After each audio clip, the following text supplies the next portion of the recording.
হ্যাঁ বলো। কোথায় আছো তুমি? এই তো বাজার করে বাসায় যাচ্ছি। কেন? আগে বলো, গুড নিউজ শুনবা না ব্যাড নিউজ? ব্যাড নিউজটাই আগে শুনি। ব্যাড নিউজটা হচ্ছে তোমার এখন থেকে মাঝে মধ্যেই বাজার করতে হইতে পারে। কেন? কারণ গুড নিউজটা হচ্ছে নতুন চাকরিতে তোমার হাজবেন্ডের কাজের অনেক চাপ থাকবে। কংগ্রাচুলেশনস। কিন্তু স্যার, আমি আর বাজার করতে পারবো না। যত রেটি হোক না কেন, বাজার কিন্তু আপনাকেই করতে হবে।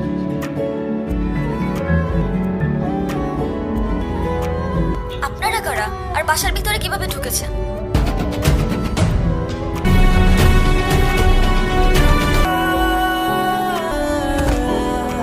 Jenny, jenny,